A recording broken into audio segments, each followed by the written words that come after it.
Bienvenue dans le Lunch Ride, le podcast par la rédaction de Vojo. Dans ce podcast, on vous parle de VTT évidemment, on vous parle des sentiers dont on ne se lasse jamais, des personnalités passionnées et passionnantes qu'on rencontre, et on vous parle de nos machines aussi parfois. Ah, les Jeux Olympiques. Ça fait des années qu'on en parle, et voilà, en 48 heures à peine, c'est terminé. Mais qu'on le veuille ou non, c'est un événement hors norme qui offre une visibilité exceptionnelle au VTT, et ça serait dommage de s'en priver. En 2024, les Jeux ont eu lieu à Paris, je pense que je vous apprends rien ici. Et toute la rédaction s'est mobilisée pour vous faire vivre cet événement hors du commun, avec Léo et Christophe qui s'occupaient du suivi de la course, Adrien, Thomas et moi qui étions sur place à Elancourt, et Olivier qui commentait la compétition à la télé pour la RTBF. À la différence des Coupes du Monde, cette fois-ci nous étions dans le public, car aucun média spécialisé n'a sa place de l'autre côté des barrières et n'a d'accréditation. Alors c'est frustrant, mais malheureusement c'est comme ça. Mais on s'est assuré que vous puissiez tout de même retrouver de belles images sur Vojo, et surtout, on s'est dit que c'était l'opportunité de vous raconter ce que vous n'avez pas pu vivre si vous n'étiez pas là. Vivre les JO de l'intérieur pour vous replonger dans l'ambiance. J'ai promené mon micro dans le public, là où se mélangeaient les passionnés de VTT, les professionnels, les anciens champions et les familles des coureurs. L'histoire des courses, vous les connaissez, et on félicite évidemment Pauline Ferrand-Prévot, Tom Pidcock et tous les athlètes évidemment qui étaient engagés. Mais aujourd'hui, on va essayer de vous raconter ce que les athlètes n'ont pas vu et ce que les télés n'ont pas filmé.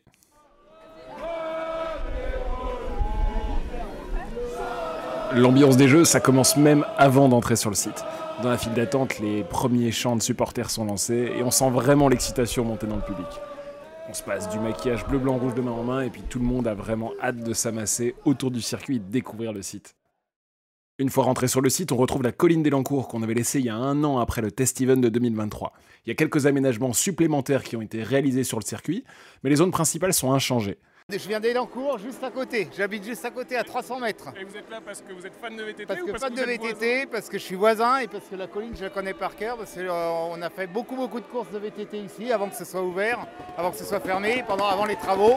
Et donc on connaît par cœur la colline et on est venu pour voir comment les athlètes vont passer les nouveaux aménagements. Ça fait comment d'avoir les Jeux Olympiques à la maison ? Ah bah c'est un truc de fou quoi, un truc de fou, on n'y croit pas.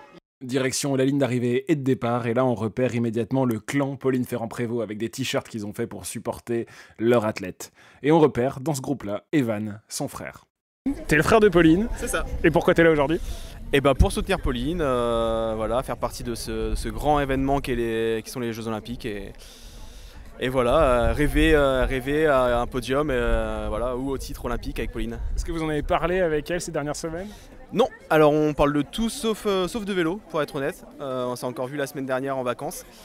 Donc non, on n'aborde pas le sujet. Voilà. C'est une course comme une autre pour nous.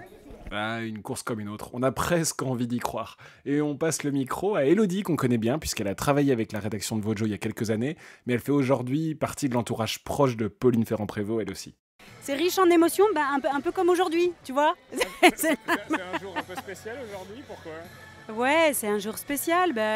Tu sais, il y a comme une sorte de notion de dénouement, en fait. C'est un peu l'histoire de Pauline avec les Jeux. C'est un peu un conte de fées qui, jusqu'à présent, a été plein de péripéties, plein de rebondissements. Et on attend de savoir si l'histoire va bien finir et si les gentils vont gagner, parce qu'elle ne s'est jamais autant préparée, elle n'a jamais autant travaillé, autant fait de sacrifices. Et c'est magnifique, en fait, ce qu'elle donne à voir. Si les gentils vont gagner, ça veut dire qu'il y a des méchants ? Non, ça veut dire que si le travail est récompensé à sa juste valeur. Et ça, voilà. Et pour la course des hommes, on a trouvé de fins analystes dans le public qui attendaient le départ pour Jordan Sarrou, Victor Koretsky et évidemment tout le reste du peloton. Ah, elle est pour Nino malheureusement. Nino ? Non. Ah, j'ai peur que ce soit pour Nino. Pidcock ? Ouais, je pense, ouais. Et pour toi ? Ouais, ça va être un Français. Il peut faire un truc de fou. Moi, j'aimerais beaucoup que Nino en vrai soit sur le podium parce que c'est une légende quand même du sport. Peut-être que Julien va revenir, il va nous prendre. Si c'est pas un Français, je préfère que ce soit lui. Ouais. Julien qui est en tribune et qui commence ? Ouais, bien sûr, Ouais. non, mais il a prévu peut-être de revenir, on sait pas. Après, n'oublions pas Sarro aussi. Hein. Bon, on n'a pas eu Jean-Christophe Perrault, mais on a discuté un petit peu avec Julien Absalon. Il n'avait pas emporté son cuissard, et on le retrouvait pour la seconde fois consécutive dans la cabine de commentaires pour France Télévisions.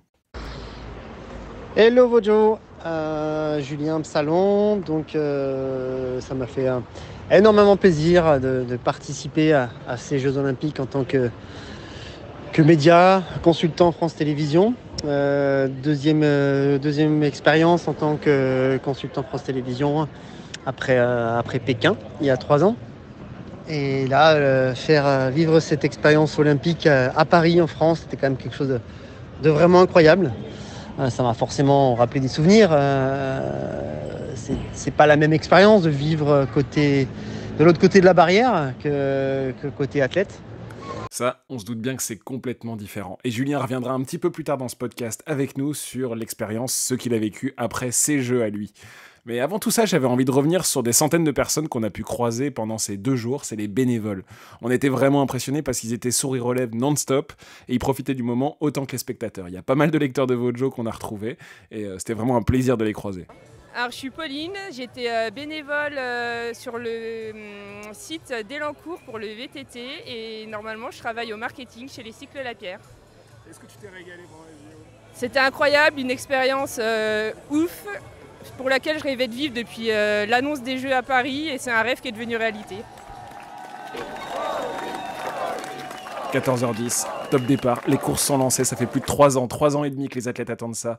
Ça fait des jours et des jours que le public est prêt et tout le monde est là pour savoir qui sera le ou la prochaine championne olympique.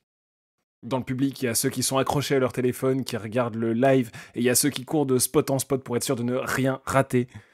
T'as l'air d'avoir une stratégie. C'est quoi ta pas du tout, stratégie j'ai pas de pour suivre les stratégie. courses? Non, c'est d'être le plus possible pour les encourager. Ils sont 1 et 2 pour l'instant, il faut que ça aille au bout. On veut cette médaille.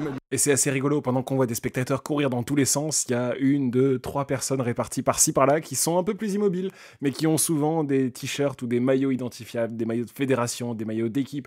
Et on voit que c'est des gens qui ont l'habitude, mais on voit que c'est des gens qui profitent et qui regardent vraiment ce qui se passe et qui sont là. Voilà, ça fait 4 ans qu'on travaille pour ça, c'est aujourd'hui, et maintenant on va regarder ce qui va se passer.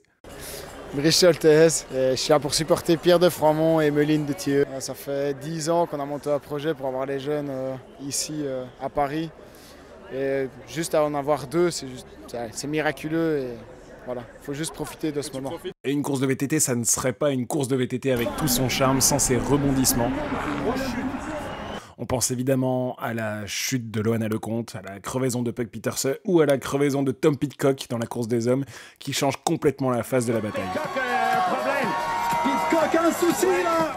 Ouais, il pointe à la roue avant. Oh! Pidcock looks like he has a front puncture. He's pointing to his front wheel. This could be a decisive. Et là, il perd du temps. Et là, il perd du temps. C'est long. The team wasn't ready. L'équipe n'était pas préparée. Allez, c'est arrivé juste avant l'entrée dans la zone technique. Philippe, je veux pas être Rien n'est joué. Il a le trouble à fête, mais on a déjà vu Pidcock dans cette situation-là et remonter très facilement. Bon, attention. C'est là qu'on reconnaît 2 speakers d'expérience. Il ne faut jamais enterrer Tom Pidcock et le public l'a compris à ses dépens. Chez Vojo, on a l'habitude de vous raconter les plus belles courses de VTT, on le fait principalement par écrit, mais cette fois-ci, il y a Olivier de la rédaction qui a eu un exercice un petit peu différent. Racontez ça pour la télé. C'est un exercice tout à fait différent de parler et surtout de commenter quelque chose que l'on voit, un direct qu'on est en train de vivre et d'avoir devant soi ou à l'écran par rapport au fait de d'écrire où on prend beaucoup plus de recul. Là, il faut réussir à être dans l'instantané, à pouvoir sortir quelque chose de sa bouche tout de suite qui est à la fois juste, pertinent, qui explique ce qui se passe, qui donne de la perspective, qui donne de la profondeur à ce que les personnes voient à l'écran, qui lui donne vie aussi un petit peu plus à ces images. Donc voilà, il faut réussir à trouver ce compromis avec des commentaires qui sont faits rapidement. Voilà, il faut réfléchir très très vite, c'est un peu ça qui fait la beauté de l'exercice et aussi toute sa difficulté. Les Jeux Olympiques, c'est beaucoup de plaisir, c'est beaucoup d'émotions, mais c'est beaucoup de stress. C'est des regards anxieux vers l'écran géant, vers la ligne d'arrivée, avant le grand dénouement. Et dans le clan Ferrand-Prévot, on a retrouvé le papa de Pauline. Non, si ça va. Après, on a vu Puck Pieterse, on a vu Loana Lecomte, qui ont eu leur misère. Il suffit de pas grand-chose, c'est un sport mécanique.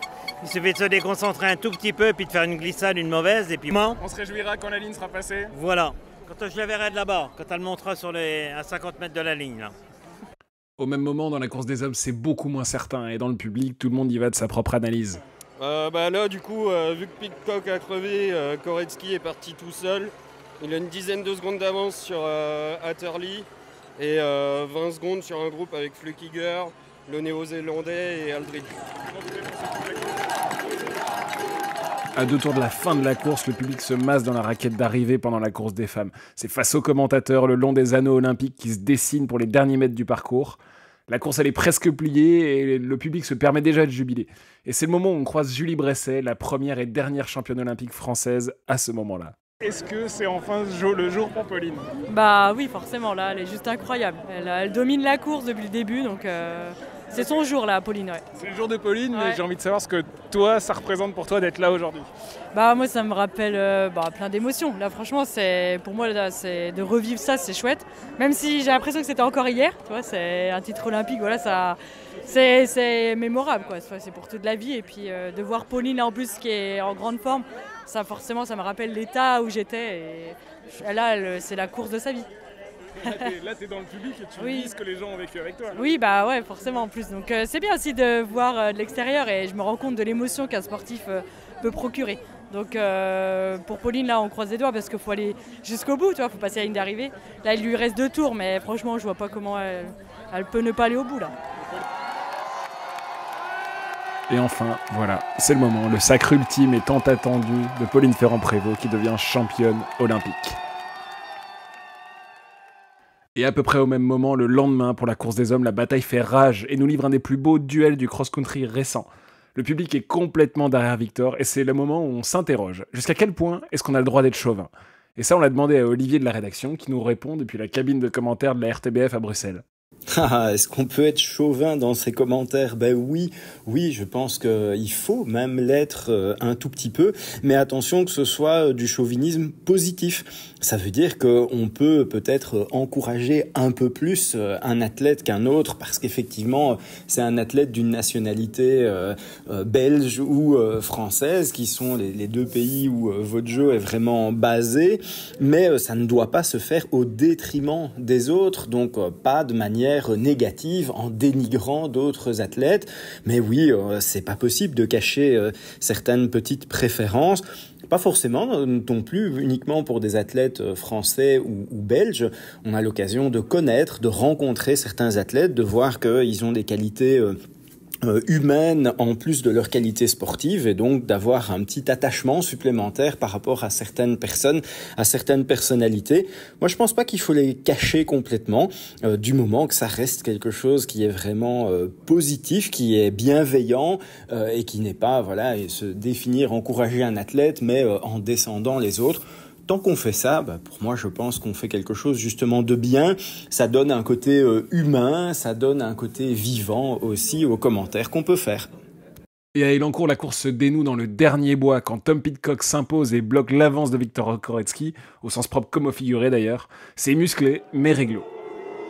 Dans la raquette d'arrivée, il y a une partie du public qui a une réaction épidermique et qui siffle le nouveau champion olympique. C'est pas très sport, on n'était pas très fiers d'être là, mais on se dit que c'est l'émotion qui parle et qu'au fond d'eux, tout le monde ne peut que saluer la performance hors norme de Tom Pidcock.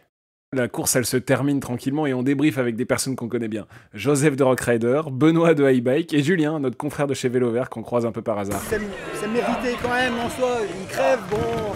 Mais il a été trop fort. Il lui a fait la même chose avant et il lui a rendu la pièce sauf que 100 mètres avant la ligne. En soi, c'est logique, c'est vrai que c'est dommage parce que tu mènes toute la course et puis bon, t'as le titre que tu vois, mais bon, Pidcock quand même c'est exceptionnel ce qu'il fait. Sois honnête, qui est-ce qui a été le plus fort? À Pidcock. Non mais à la pédale c'était le plus fort. Sincèrement, tu voyais déjà comment il est remonté. C'était le seul qui pouvait crever et revenir quoi. Et comme il paraît que la vérité sort toujours de la bouche des enfants, on s'est arrêté auprès d'un papa et de ses 3 enfants pour un débrief à chaud. Je vous laisse deviner d'où ils viennent. What happened, Laura? We won! We won! Et pour la victoire de Pauline Ferrand-Prévot, comme pour celle de Tom Pidcock, le public reste jusqu'au podium. C'est un grand moment d'émotion pour les athlètes et le public qui vit des moments uniques et que probablement personne ne pourra revivre une deuxième fois à Paris. Médaillée d'or et championne olympique!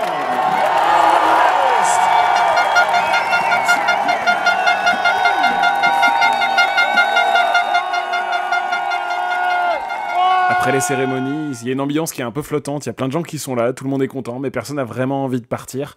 Les gens ont bien conscience qu'ils ont assisté à 2 courses incroyables et que c'est peut-être une expérience qu'ils revivront pas 2 fois. On est là pour 15 jours, on vient du sud de la France, on a loué une maison juste pour l'occasion. Mes parents vont être bénévoles pour les Paralympiques, donc ça représente beaucoup de choses, sachant que je travaille dans le sport. C'est un petit peu toute ma vie, donc beaucoup trop de choses pour le dire comme ça, là, en quelques mots. Les Jeux Olympiques, c'est inégalable. Et le débrief de cette compétition, on le laisserait à celui qui vient de voir son record de 2 médailles d'or olympiques être égalé par Tom Pidcock. Je parle évidemment de Julien Absalon. Et puis on a vécu 2 journées de compétition incroyables avec le sacre de Pauline qui courait après le dernier titre qui manquait à son grand palmarès. Et je sais que c'était quelque chose qui lui tenait plus qu'à cœur. Je crois qu'il n'y a pas de mots pour dire combien c'était important pour elle de gagner cette médaille olympique, ce titre olympique. Et bon, ça fait plaisir après 12 années à courir après, de voir enfin son rêve se réaliser. Je pense que c'était top. Et puis ensuite, une magnifique course homme qui était palpitante, avec des faits de course, avec beaucoup de belles choses. Et puis un grand Viktor Koretsky qui a quand même réussi à mettre la pression sur Tom Pidcock, qui était l'ultra favori. Heureusement, il a crevé, ça a pimenté encore un peu plus la course, ça a redistribué les cartes. Et sur le final, quand même, Viktor a réussi à lui mettre la pression, a réussi à tenir sa roue, à le faire douter jusque dans le final. Magistral sprint au sommet au niveau des drapeaux avant de basculer en tête, avec course quasiment gagnée. Malheureusement, il fait une erreur technique qu'on n'a pas vue à la télé, on a vu le ralenti seulement après. Et puis l'accrochage, on va dire, entre les deux. Je sais pas s'ils sont pas vus ou quoi. Bon, je pense personnellement qu'il n'y a pas vraiment plus une faute d'un côté que de l'autre. Mais malheureusement, ça nous prive d'un sprint qui s'annonçait magistral. Mais je pense que Viktor est quand même très satisfait de cette médaille d'argent. J'aurais été ravi d'avoir un successeur et que Viktor soit mon successeur et soit champion olympique. Mais en tout cas, l'argent, c'est aussi une belle médaille. Et on s'est posé une dernière petite question. Dans quel état on est après une victoire olympique ? Tout dépend de l'état d'esprit. Si on pense à Pauline, par exemple, je pense qu'elle a quand même imaginé ce que pouvait être l'après. Lorsque personnellement j'ai gagné en 2004, j'avais pas pensé à l'après. Donc ça a été plutôt compliqué. J'ai l'impression que Pauline a réalisé assez rapidement et profite et va... Et forcément, elle découvre, c'est un chamboulement total, Et puis là, les premiers jours, c'est très fatigant parce qu'on est trimballé de droite à gauche. Mais en tout cas, j'ai l'impression qu'elle gère ça sereinement. Donc ça, c'est assez personnel, mais effectivement, c'est quelque chose qui peut être très, très dur parce qu'à la fois, on est fatigué, à la fois, on a envie de se reposer, mais on n'est pas maître de ce qui arrive dans les jours qui suivent un titre olympique. Et puis, il y a quand même ce vide d'avoir réussi, d'avoir atteint l'objectif, et puis de se dire, mince, maintenant, c'est quoi Maintenant, c'est quoi après ? Et c'est à la fois beau et à la fois très dur. Merci Julien, et merci à vous de nous avoir écoutés pour cet épisode du Lunch Ride un petit peu spécial. Je dois vous avouer que c'était un exercice nouveau et j'ai un peu bricolé pour construire ce podcast que j'avais jamais vraiment monté de cette manière, quelques heures après ces 2 courses olympiques. J'espère que ça vous aura plu. Vous pouvez retrouver tous les résultats et notre grand portfolio au cœur du public des Jeux Olympiques sur votjomac.com évidemment. Vous pouvez retrouver encore plus de contenu sur notre compte Instagram @votjomac, donc si vous ne nous suivez pas encore, allez-y. Avec toute la rédac, on vous prépare également les tests des vélos Pinarello, les 2 vélos qui sont devenus champions olympiques. Vous allez pouvoir retrouver ça très très vite sur votjomac.com. Alors je vous dis à très bientôt. Le Lunch Ride, c'est terminé pour aujourd'hui. Merci de nous avoir écoutés. Si ça vous a plu, n'hésitez pas à nous le dire, à noter ce podcast et à le partager. Vous pouvez retrouver tout le travail de la rédaction sur votjomac.com, au format papier sur Votjo Magazine et évidemment sur les réseaux sociaux. À bientôt pour de nouveaux Lunch Ride.